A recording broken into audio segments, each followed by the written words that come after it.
కామరేజ్ declaration అంటే చాలా వరకు చెప్పిండ్రు. కామరేజ్ డిక్లరేషన్ అంటే ఓన్లీ 42% కాదు, విద్యా ఉద్యోగాలు కూడా రిజర్వేషన్ ఇవ్వాలి. ఆ బిల్ కూడా పాస్ అయింది. ఢిల్లీకి పంపించి ధర్నా చేసి చేతులు దులుపుకుంటే కాదు, పార్లమెంట్లో బిల్లు పాస్ అయ్యేంత వరకు ఈ 3 బిల్లులు విద్యా ఉద్యోగాలు రాజకీయ రిజర్వేషన్తో పాటుగా మీరు పార్లమెంటుకు అసెంబ్లీకి సంబంధం లేకుండా అనేక హామీలు ఇచ్చిండ్రు. బడ్జెట్ కావచ్చు, కాంట్రాక్టర్ రిజర్వేషన్ కావచ్చు, మంత్రి పదవులు కావచ్చు, కార్పొరేషన్ చైర్మన్లు కావచ్చు.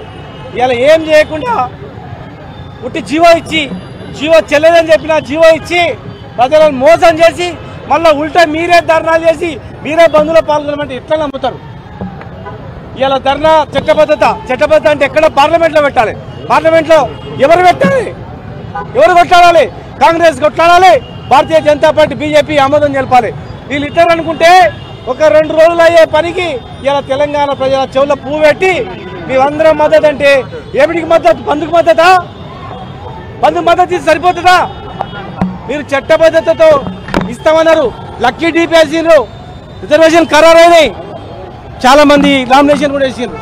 ప్రజల జీవితాలతో చిలకాటం ఆడొద్దు, ఖచ్చితంగా చట్టబద్ధత ఇవ్వాలి, రాజ్యాంగ సవరణ చేయాలని చెప్పి మేము డిమాండ్ చేస్తున్నాం. భవిష్యత్ కార్యాచరణ మేము మాట్లాడతాం, త్వరలోనే మాట్లాడి ఇది నిరంతరం కొనసాగుతుంది. నిరంతరం మీరు ఇచ్చిన హామీ నిలబెట్టుకోవాలి, మీది బాధ్యత. ఎట్లా అని మమ్మల్ని అడగొద్దు.